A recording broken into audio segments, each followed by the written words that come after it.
All right, Entree Architect community, it's 4 p.m. Eastern, which means it's time for the Entree Architect Context and Clarity live conversation for Thursday, October 6th, 2022. Thanks for joining us today. As you get here, say hi. Let us know that you're here and let us know where is here. Where are you joining this conversation from? If we've never met before, my name is Jeff. I'm in Indianapolis. And as always, for these Context and Clarity live conversations, I'm joined by Katharine MacPhail. Hi, Katharine. No, hi, Jeff. How are you doing? Oh, hi. I am doing all right. How are you? Good. I'm okay too. I was just wondering about this. Here's to John Kenny. Got me a little thrown off for a second, but that must be because of the bathtub. It is because of the bathtub. I see Okay. John Jones is the first in the room today, which officially speaking, he's first comment on the screen, which means that he is the winner of, well, that just changed. Weird. That's odd. Well, now I see Chris Novelli as first. Okay, I don't know how that happens, but they both have the same timestamp. All right, we're gonna give out 2 John Kenny Memorial Crocheted Bathtub Awards today. One to Chris Novelli in Massachusetts, and one to John Jones in Westport, Connecticut. If you're new around here, welcome. Glad you're here. We come here every weekday for Context and Clarity conversations, and every week for Context and Clarity Live for one reason, so that we can find clarity around the things that matter most to you, the architect. It doesn't matter if you're the employee of a firm or if you're a student or you own your own firm. Maybe you circled the date on the calendar and you said 2022 is my year and you're on the runway to starting your own thing. Or maybe you have owned your own firm for a year or 9 years or 27 years and you're starting to rethink or even reimagine what that firm could or maybe even should be. All of the topics that we cover, one topic every day, they all fall under the broad umbrella of the business of architecture, and they're all the need to know topics for the success of entrepreneur architects just like you. So we're glad that all of you are here. We see that Chris and John are in the house, so to speak. They have tied, I guess. We'll have to go to Restream for a photo finish or something. But glad they're joining us from Facebook. Scott Thrift is joining us over on LinkedIn. He says it's the 76th year of Fleet Week. My eyes are peeled for Blue Angel practice over the bay. Welcome back from San Francisco, Scott. Sounds pretty cool. We need to fly over or something for our little show here. That'd be pretty cool. No? Okay. Nah. Might That get just too feels loud. like maybe jumping the shark. We don't need to do that so much. Okay. All right. So we'll scratch the flyover idea. I'm Mark sorry. LePage is joining us from Waxhaw, North Carolina. Welcome back, Mark.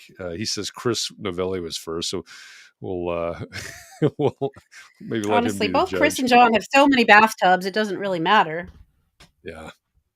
I If mean, you're how many new does around here one? and you don't know what we're talking about, we give an award for the first person into the room every day, and we have named it after our friend John Kenny, who passed away, unfortunately, one of our community members. So it's the John Kenny Memorial Crocheted Bathtub Award for the person first into the conversation. And that doesn't include Katharine or I or our guest, Right, who is right. waiting But you know what? patiently.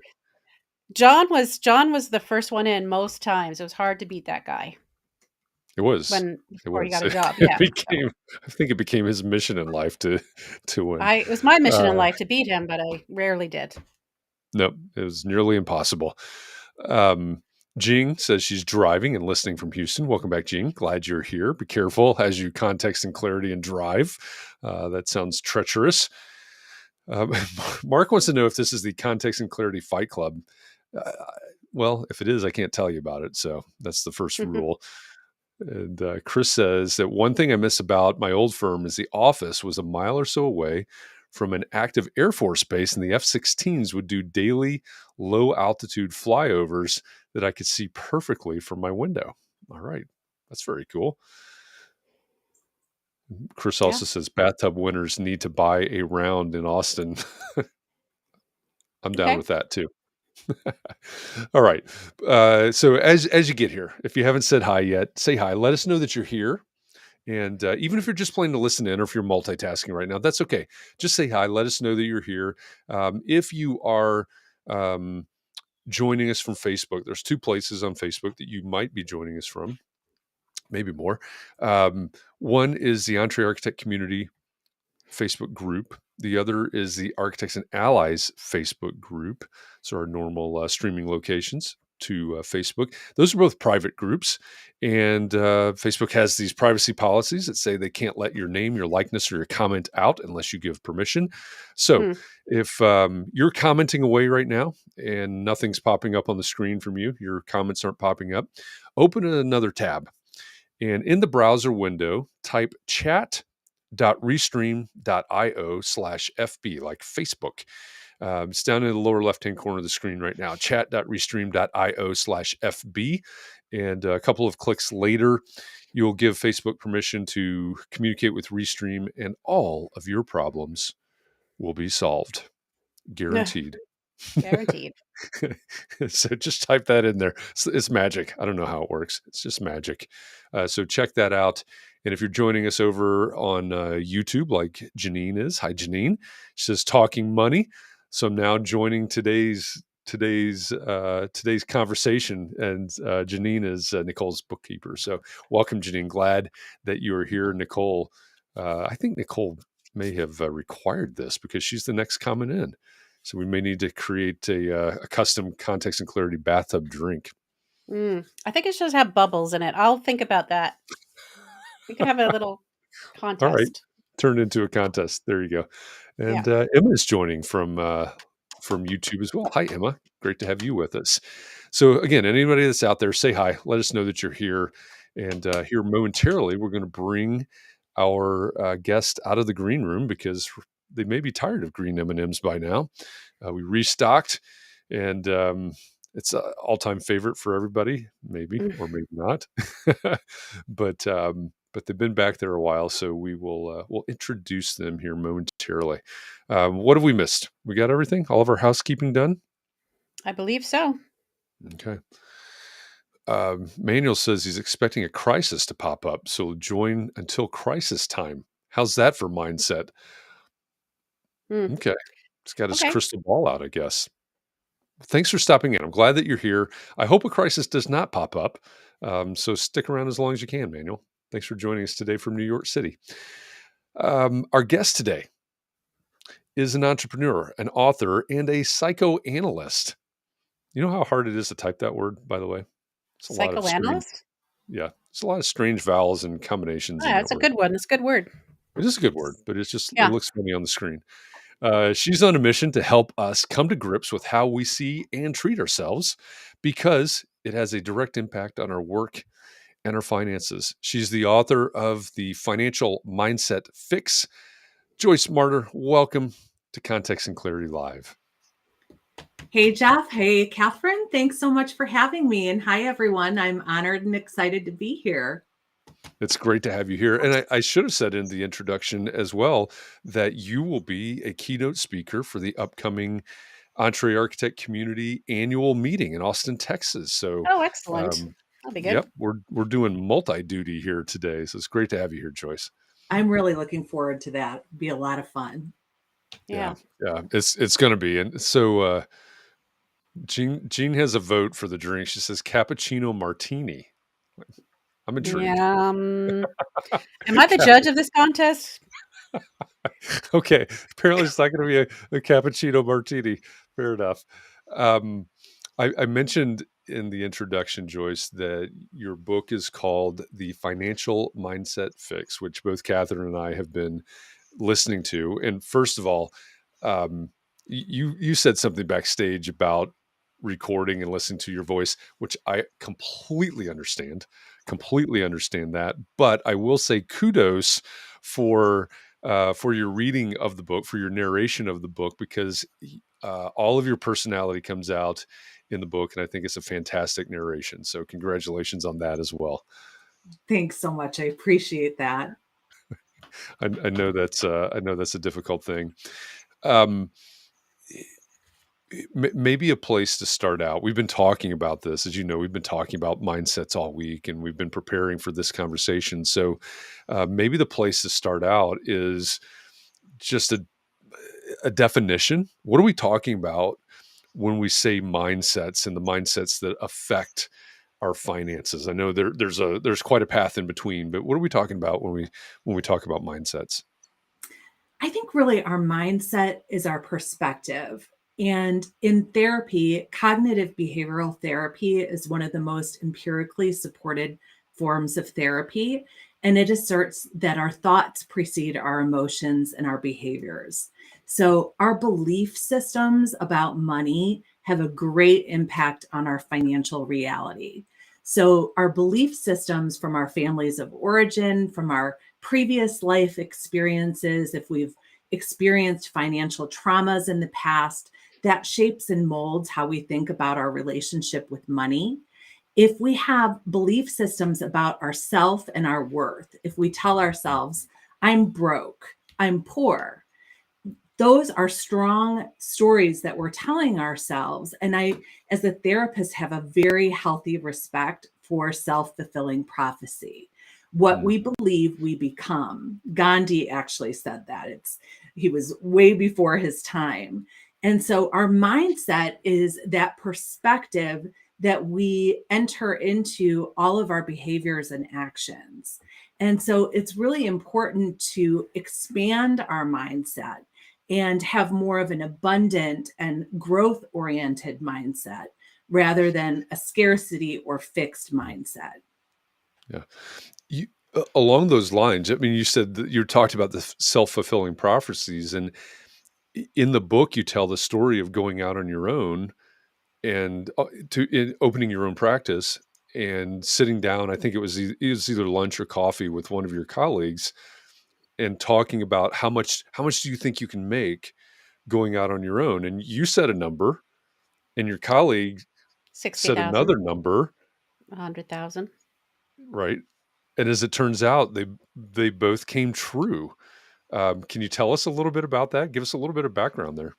Right. I noticed something interesting that my first job out of graduate school, I set a benchmark. I'd heard that at the time that a therapist getting out of graduate school in the Chicago area, average salary was $18,000 a year. I heard one person made 25. So I set that as my goal and I achieved that. I got a job making $25,000 a year in 1994.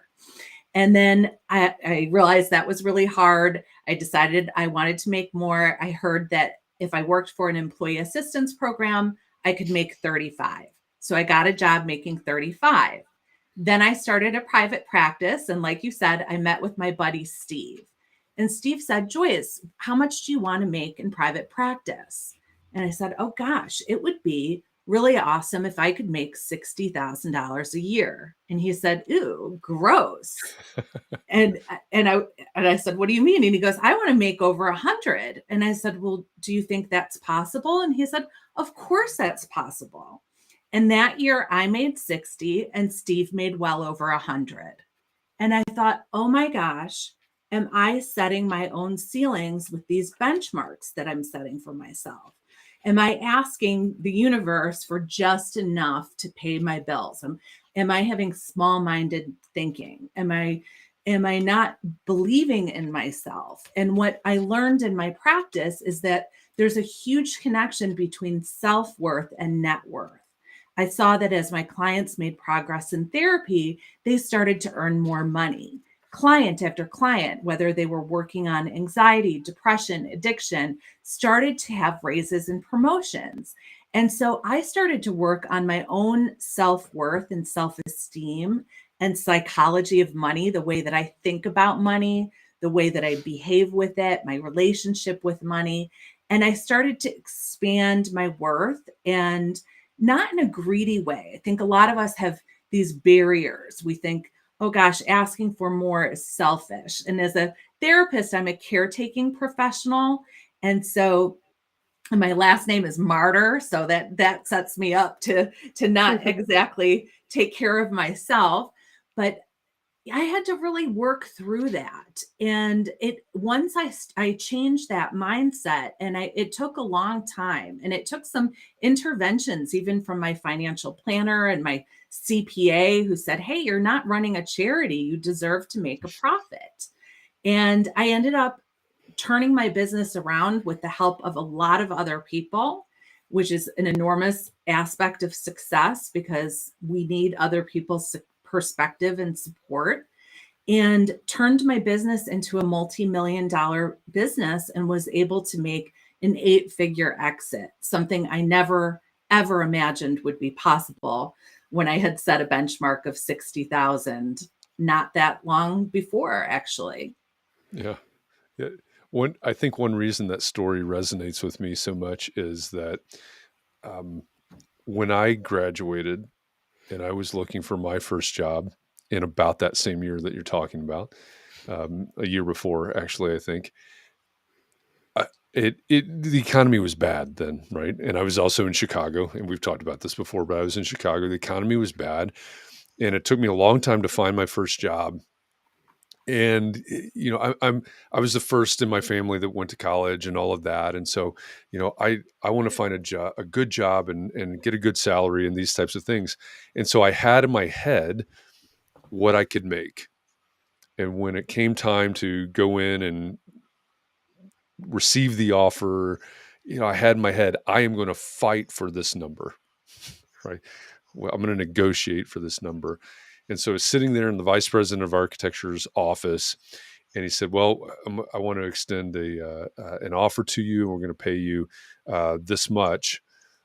And it was more than what I had in my head. And I didn't Yes. know what to do. And I probably a millisecond later just blurted out, I'll take it, or something, something like Yes. that. But I think back to that a lot because, we have this buyer's remorse and those types of things, which you're probably more familiar with than I am.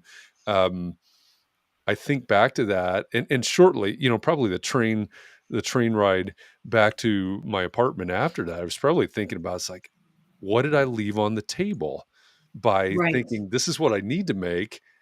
And they came in higher than that. What did I leave on the table by limiting myself to that much, rather than having the flexibility of saying, okay, they're going to say something, and then I need to respond to that. I know it's not exactly what you're talking about, but Oh, as you're telling that story, it's a great example. And we're all works in progress, and yeah, our yeah, self-esteem also is fluctuating depending on what happens in our lives. And I had a similar experience recently where I had a global company asking me to do a webinar, and we weren't connecting on setting the fee. And I sent an email and gave kind of a really low price. I was giving this woman a deal because I just wanted to get us scheduled. And she so nicely left me a voicemail, and she said, Joyce, I'm sure that you were confused when you sent me that number because the CEO approved a number that's more than 10 times what you quoted. So why don't you rewrite your proposal and send that over to me? And I was so grateful that she sent that to me. But whoa, how often do we do that? So yes, we don't want to throw out the first number.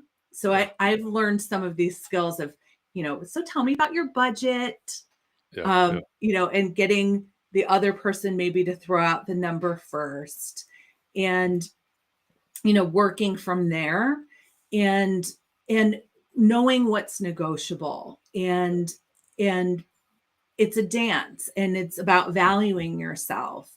Yeah. And there's might not just be salary, it could be flexibility in your schedule, it could be time Mhm. off, it could be benefits, it could be continued learning, it could be mentorship, it could be your title, it could be a reference, or some experience, and remembering that. And I always tell people that I remember this from some of my first job reviews. I would keep track of every single thing that I did above and beyond. And Mhm. then at the review, I would present that to my bosses. And I remember that first big job review presenting that, and that the two owners looking at each other and laughing. And they were like, well, we can't even argue with that. And yes, you're getting, I said, I don't want even just a salary. I don't even want a increase. I want a salary adjustment. Mhm. And they gave me a significant pay Yeah, increase. yeah. But it takes practice, and it takes self-esteem, it takes assertiveness. And when you're an architect and you're bidding and you're negotiating with clients, it's a constant dance, But and you've got to value your work. yeah, and I think that's an excellent point. And one thing we hear quite often, I think, in this community, which this is a community of small business owners, um, entrepreneurs, and everybody in this community has a passion for what they do. And like you said, you are a caretaker. You're in a caretaking profession, and in a way, we call this professional services, but it's very similar in the way that Yes. they care for their clients. And it's not rare to hear an architect say, I feel bad about charging X. Yeah. So where does Guilt. that fall in the spectrum of what you work on? I feel bad. It seems like it's too much Yeah. I often feel charge. bad charging people. Yep. Right. And that's guilt. And I remember that lesson early on in my practice where I offered a woman a sliding fee that was very low. And she was like, that's fantastic. And she came in with her fabulous new acrylic nails and was telling me about her vacations. And I was like, oh my goodness, as I was struggling to pay my student loans. And I realized I had really undersold myself. And so I think sometimes guilt gets in our way. And so we can be ethical and compassionate, but we can't let guilt get in our way. So I think, it's about having integrity and fee integrity and valuing our work. I think sometimes having some buffers, like for me, sometimes having an administrative person or somebody else negotiate my speaking fees can help me instead of me doing it directly. Sometimes having a rubric of when I decide when I'm going to slide my fee and what the qualifications are and what the boundaries are, so that I'm not just doing it in an emotionally reactive space. And then that kind of guilt can fall into if we have kind of a codependent personality. And I would say I have somewhat of a codependent personality, which is kind of detrimental caretaking at the expense of ourselves. So when we tend to put everybody else's happiness and health before our own, and that's what my CPA said to me. He was like, Joyce, you're taking care of your family, your children, your employees, your clients, and you are in financially not a healthy place and you're burnt out and exhausted. And that's what led me to using the clinical school tools that I learned in my training to change my financial mindset. And it didn't just change my finances and my business, it transformed my life. It transformed my relationship with myself. I began to prioritize my own health and wellness. I began to meditate, to practice yoga. I began to have different boundaries in my relationships. I ended up making a really scary and hard decision to leave a 25-year marriage, 25-year relationship, 18-year marriage, which ended up actually being a blessing for all of us. My former husband is married to someone he's much happier with. Our kids have a lot more support, and I met the love of my life, and we're all okay. It was very scary. And my business grew a tremendous amount.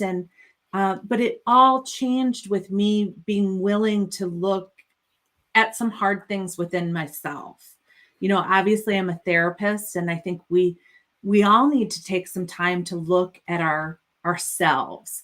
We can spend a lot of time looking externally at other people, at the economy, the weather, um, our bosses, etc. But we can't control all of those things. We can only control our own thoughts, emotions, and behaviors. So when we take the time to reflect and work on ourselves psychospiritually and realign our work with who we really are, we can transform our mental health, our physical health, our work-life balance, our businesses, and our financial prosperity.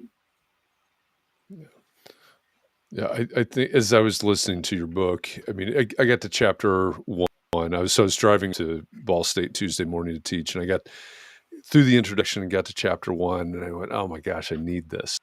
Right? It so much of that spoke to me, and I think there are a lot of people in this community. I mean, how old do you have to be? 30 years old maybe to have worked through, at least 30 years old to have worked through 2008, 2009, something like that. And of course, if you've been around a little while, you've been through several cycles of the economy. And I, many of us have been brutalized by economic things, and sometimes partnerships and other things that have happened. And I'm listening along as you're narrating this, going, "Yep, yep, yep." I'm raising my hand, um, a- and I think one of the things that went through my head about 2008 and 9 was how we nearly lost the business, how we all took these huge pay cuts, to save the business and those types of things, and then all the baggage involved with trying to recover from that, financially and otherwise. Right? Eventually, the partnership broke apart and all of these things, but but I think looking forward, here we are in 2022, and there's talk of recession, et cetera, et cetera. Um, I think a lot of people enter times like this with a lot of fear Yeah. and memories of, what happened the last time, or, some war story, some scar from our past. So, um, how do we, um, how do we manage those things? How do we navigate all of these times? I know this is a huge question, but but how do we get into that mindset that you're talking about, accept it, um, understand it, and I guess move on in a way? So it is a really big question. So I hope that I can say everything that I want to say because I'm so passionate about it. I love being a therapist because I believe in the recovery and the resilience of the human spirit. And to me, it is so amazing to witness people go through life challenges and to heal and recover and then prosper and thrive. And I think that challenges carve deep wisdom into our being. And yes, those years of the recession of '08, '09, et cetera, same as me, like you said, I lost a business partner, went through extreme financial difficulty then. And that's traumatic. And so for me, I learned a lot during that time. I think challenges are opportunities for growth and development when we have that growth mindset. And I learned that I was so much stronger and more capable and more resilient than I ever knew I was before. And so for me, that gives me more confidence that I'm able to handle future challenges. And what I learned through counseling now thousands, tens of thousands of people over the past 25 years is I identified 12 mindsets that I see that lead to holistic success. And it turns out that the research shows that each of these mindsets fosters resilience and also improves mental health and financial health. So, my book is a program with practical tools and exercises to help you build these mindsets. And so, they help you weather challenges like inflation and war and uncertainty, the pandemic that we're dealing with. Most of us are dealing with overwork and burnout. We're exhausted, we're depleted. And yes, many of us then fall into a mindset of fear, uncertainty, and doubt. And that's not a good mode of operation. So the mindsets that I suggest in my book are such things as presence, using mindfulness to stay in the here and now, having an abundant mindset rather than a scarcity mindset, which is based on fear and competition. Focusing on accessing support, because so many of us isolate. When I've spoken to probably 500,000 people during the pandemic, and I've polled people. 95% of attendees say they need more emotional support. That's staggering. So we need to ask for more support. All of this is important for our mental health, our businesses, and our financial health and well-being. They're all interconnected. So I think we have to, whether it's working therapy or a program in my book or a 12-step program or some coaching program, we need support systems to help us do our inner work and heal from the traumas of the past and kind of let go of that, honor those feelings, let go of those emotions and the hurts from the past, and really trust in ourselves and believe in ourselves and our strengths and our capabilities. We've gotten ourselves through so much. And you all as architects, like you are highly educated, creative individuals. I was telling my husband, I'm so excited to go to the conference because you're cool people. You're artistic, you're smart, you're very normal. And I'm a mental health professional saying this. So, Normal. yeah. I don't know about that. I speak to people in lots of different industries, and I would say, yes, I would say. So I think you've got a lot to be proud of and to celebrate your successes. So that was a long answer, but we've got to embrace and be grateful for all we've done well and have confidence that we can navigate challenges going forward. Yeah, I think it's a great answer. You say we're normal. I was wondering if we needed to develop a 12-step program for architects, but apparently Probably. we're normal. I think 12-step programs are normal. I think They are normal, yeah. One. Yes, absolutely.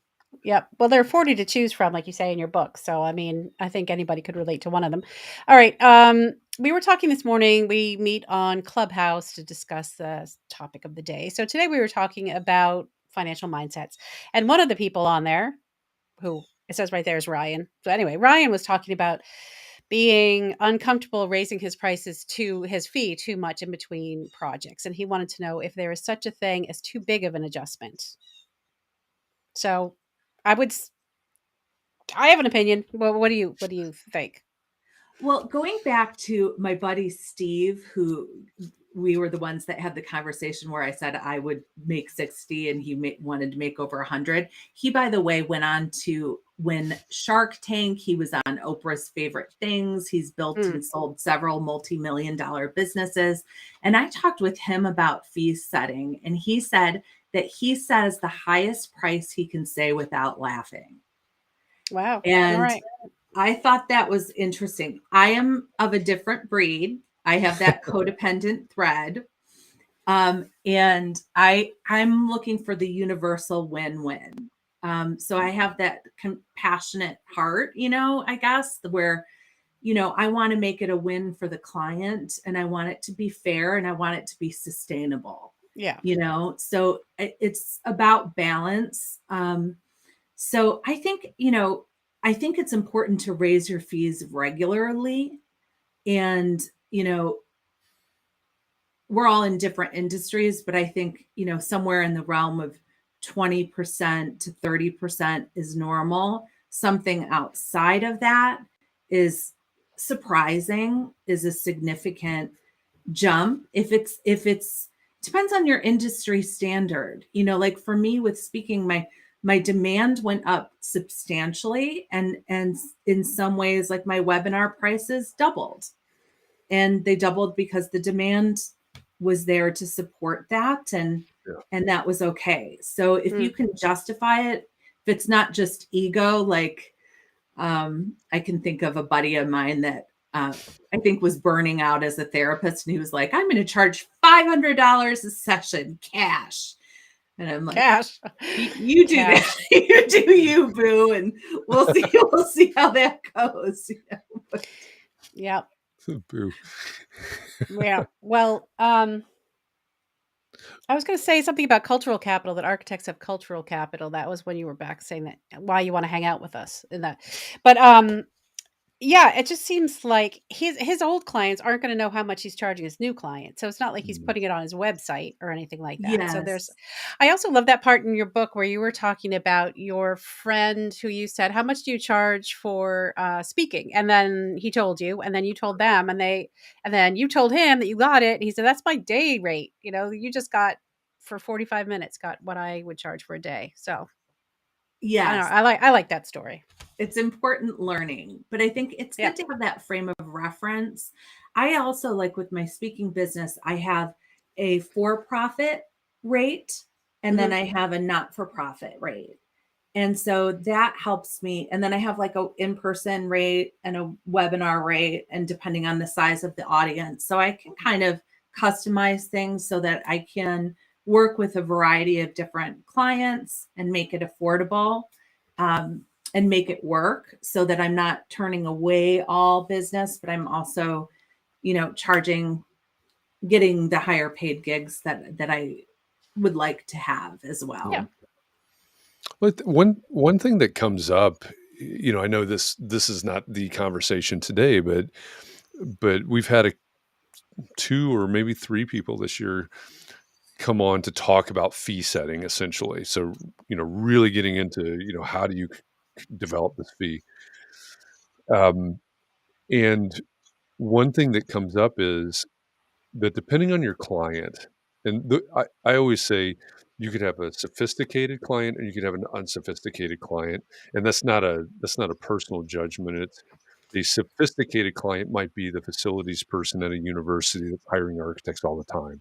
They're immersed in construction all the time. They know what's going on. An unsophisticated client might be someone that's never have and never will again hire an architect. And so if you're on towards that end of the spectrum with the unsophisticated client, one of our guests said this before, they don't have any idea what this should cost. And it Yes. doesn't mean that you should just like try to take them to the cleaners, but they don't know how much this should cost.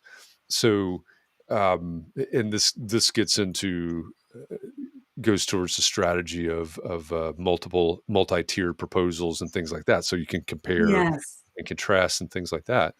But I also think on the other side of the table that many architects don't know what clients are willing to pay. And so I think there's this exploration, and my opinion, this comes back to the value of what it is that you do, and how can you explain the value of what you do. But um, I think we've got to have the confidence to say, hey, this is more than a quote unquote set of blueprints. Now everybody's hair is standing on on the back of their neck is standing up. Oh, he said blueprints. I think we need to go into these conversations with the confidence to say, hey, this is the value that I bring.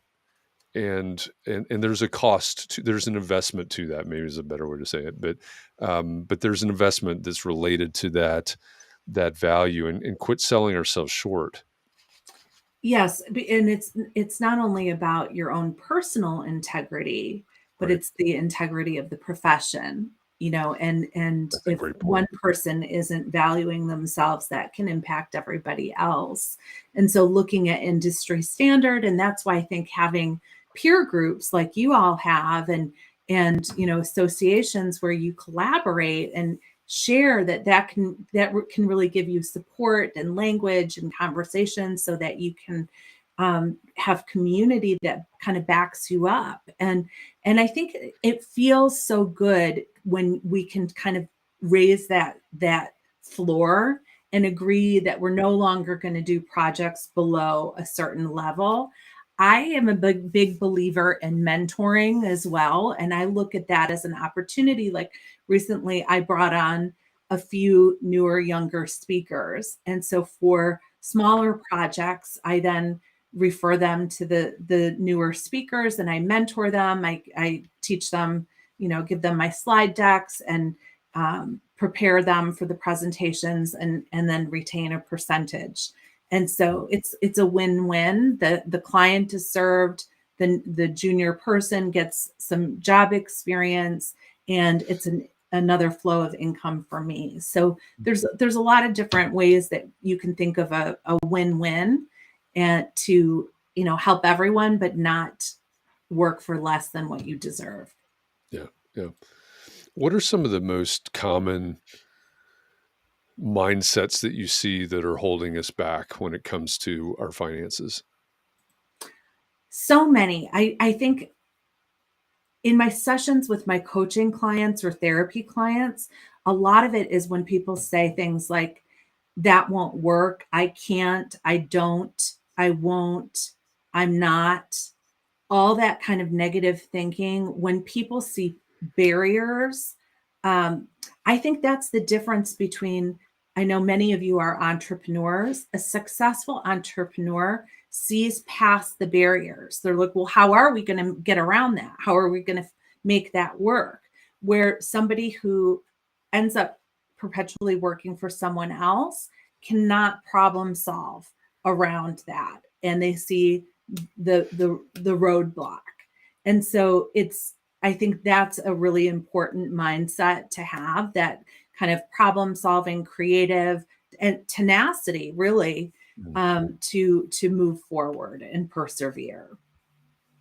Yeah, I think that's we talk about growth mindset a lot, which I assume parallels what you're talking about. It's growth mindset is so important. And I think, with any business, there's failure and there's low points, and those are opportunities for learning. So if we measure our success only on performance, we can set ourselves up for some disappointment or depression or burnout. But if we look at our learning lessons and we get back on the horse, and we don't give up, then we're going to succeed.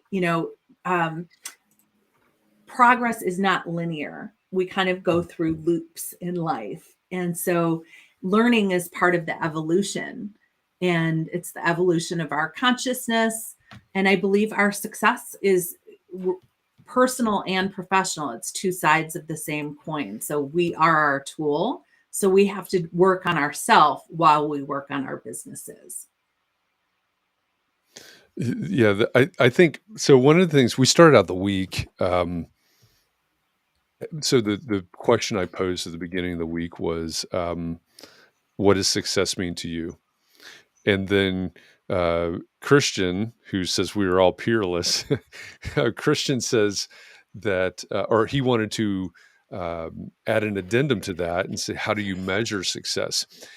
And I noticed on your website that you've got a great quote about success. Can you, sorry to put you on the spot, but can you tell me about that quote that's on your website about success? I believe that the quote is that I believe that success is to live life openly, authentically, and lovingly, in alignment with the highest good of yourself and others, and to the greatest extent possible.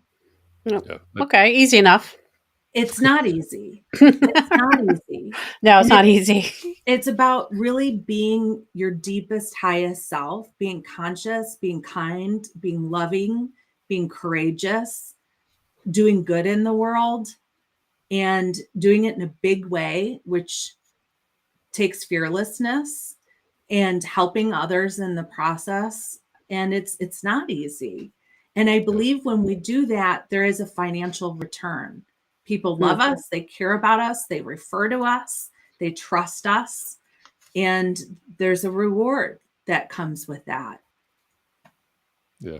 And I think that is exactly what the quote was. And I wanted to bring that up because It's a big one. when we were having that conversation on a Monday, I guess it was, there was this, well, does success have to be defined as this, as that, and measured in this way? And I thought this would be a quote that everybody that participated in the conversation Monday would probably appreciate. So thank you for sharing that.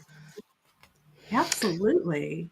So Rod wanted to know if mindsets affect finances or if finances affect mindsets. It's a great question, and it's both. They're interrelated.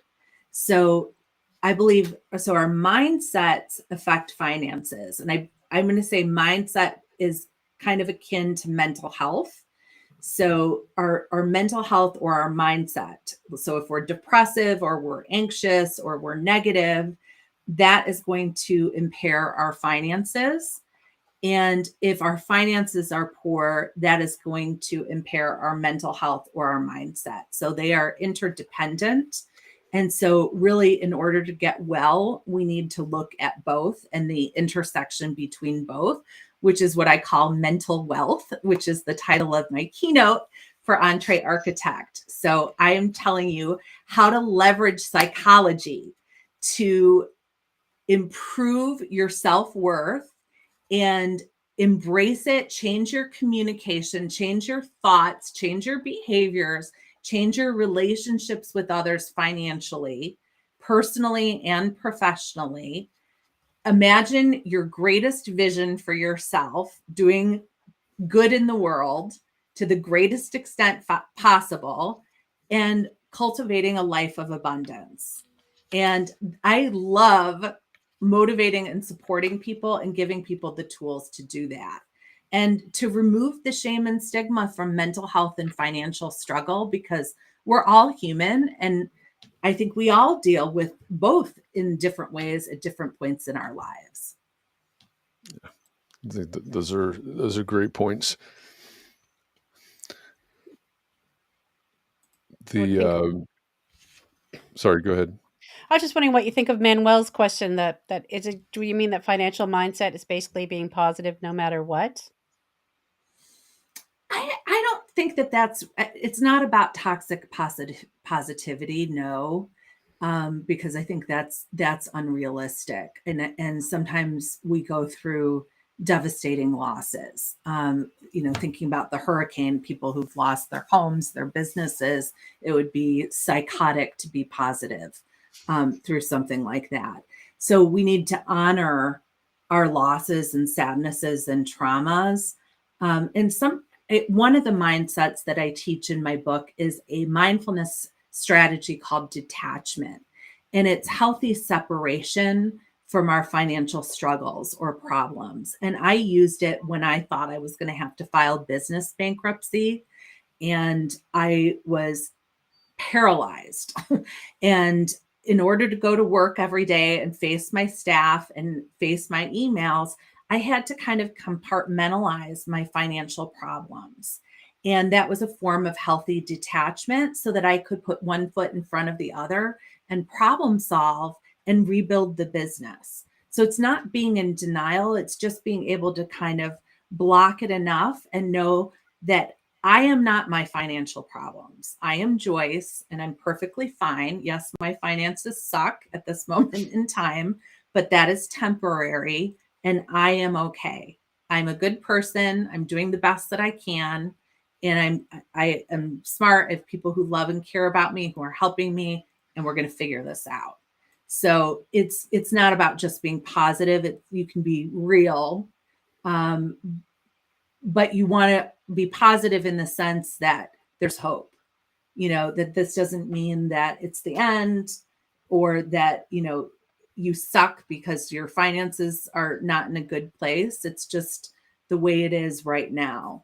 And the irony was, when I had no money and was super cash poor, my CPA did a business valuation and he said, Joyce, your business is worth a 7-figure multiple. And I said, what are you talking about? I have hundreds of thousands of dollars of debt and no cash. And he said, right, but your business model works and you just need proper lending. So, it's all an illusion. And so we need the proper business and financial consultation. We need others to support us. through those challenges, and we need to remain hopeful and continue on our path.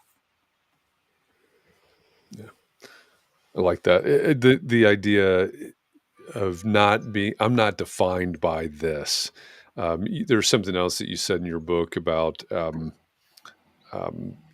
people that, I forget exactly how you said it, so forgive me for that. But people that think that they are going to have a modest income and they're not going to be able to earn, um, something. And I also see that in the entrepreneur community sometimes. I'm going to do this thing, um, and I can't allow myself to dream that there could be a 7-figure or 8-figure or something exit to this, or it could build into something else for whatever reason, right? This is, I didn't come from money. I didn't, Yes. all of those things that we carry with us. Yes, those scripts. So there's something in psychology called narrative therapy. And the idea is that we're not just the protagonist of our own life story, we can also be the author. And so a lot of times we receive these stories from our parents or our cultures or gender messages or racial messages or whatever it is that tell us limitations about ourselves. And if we believe those to be true, say we were born into a lower middle class culture and we identify with that, and to us that's who we are, and we don't see that because we weren't born into wealth that that's not who we are, and we're just, that's not available to us, then it's not going to be. And so we have to change those beliefs and re-examine them and where they came from and challenge them. And so that's my favorite thing about being a therapist is I love mirroring back to people what's beautiful and amazing and unique and talented about them, and then also arguing with their inner saboteur. Like, what do you mean you're not good enough? And eventually people start hearing my own voice in their head, like, oh, and then I heard you. And then I finally asked the girl out and she said yes, and, or whatever it might be. So we just get in our own way, and we have to learn how to not do that. And you touched on this a little bit briefly earlier, but I think on the other side of that coin or that equation, I also think it's important to know, and I pointed this out the other day as I started listening to this, and we were talking about it on, or listening to your book, and we were talking about it on Context and Clarity, that when you're talking about abundance and prosperity and all of these things, you make it very clear in the book that you're not talking about greed, excess, all of those negative connotations that I think probably many of us have when it Yeah. comes to money, or lots of money doesn't sound like the right way to say it, but you did make it clear that that's not what you're talking about.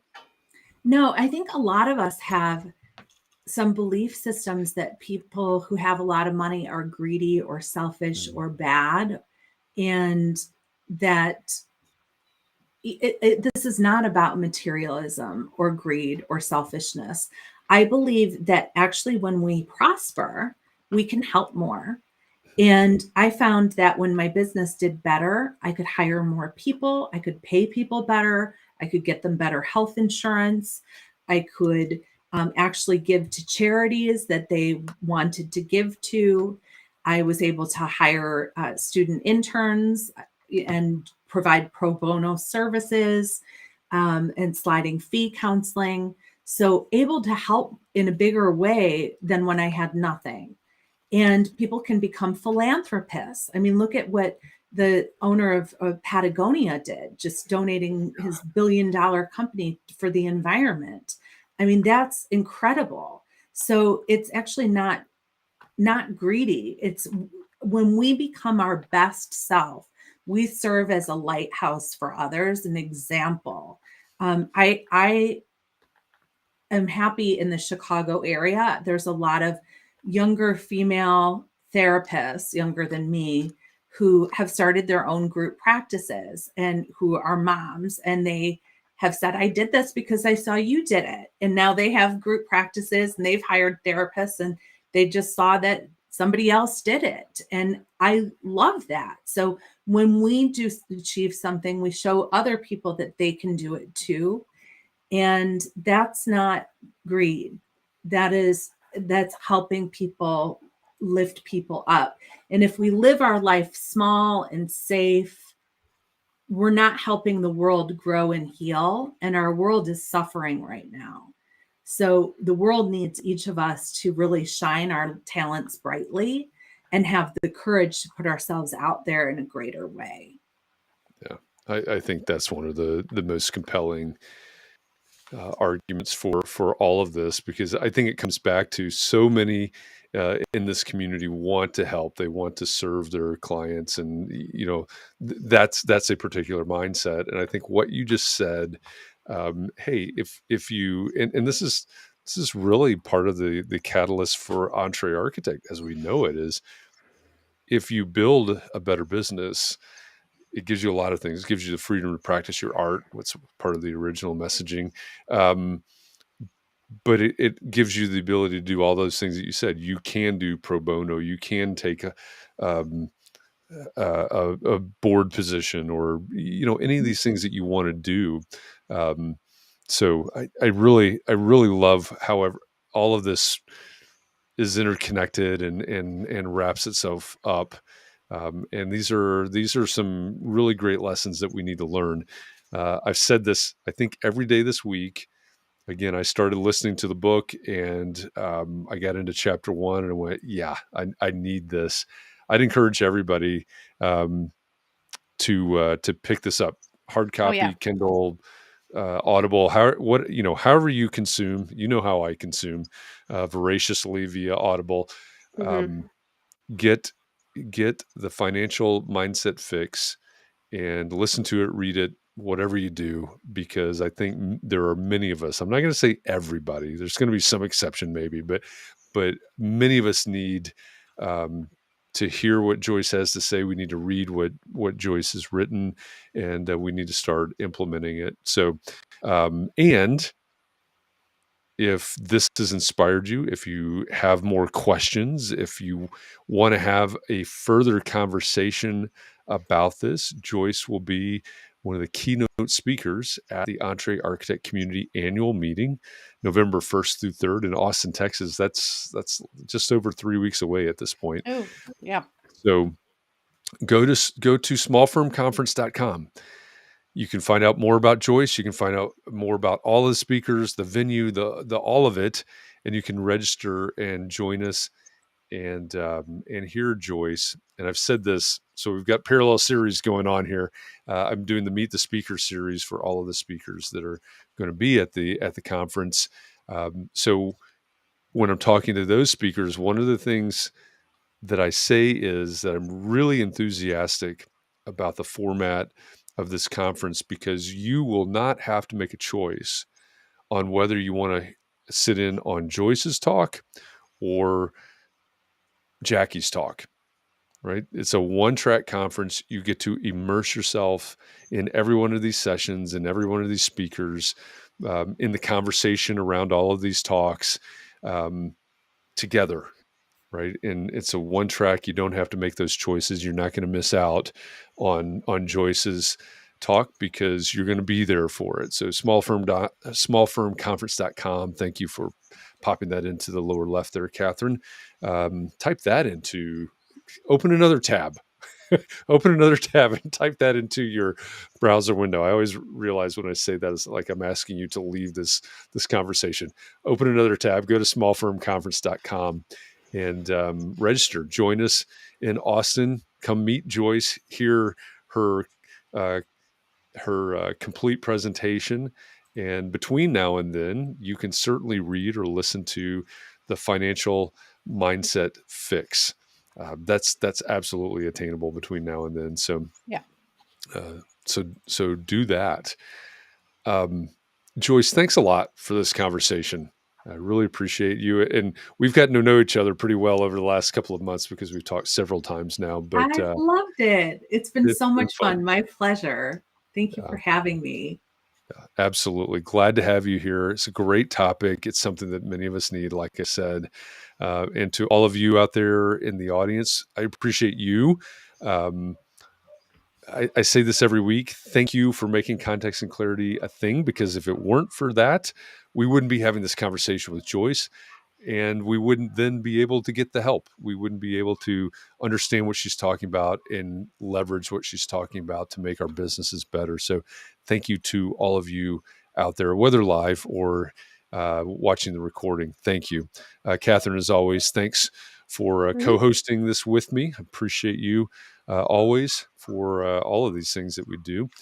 And to give you a little heads up as we look towards next week, well, first of all, tomorrow we'll wrap up our conversation about mindsets and finances. Our question tomorrow will be, how do you care for yourself?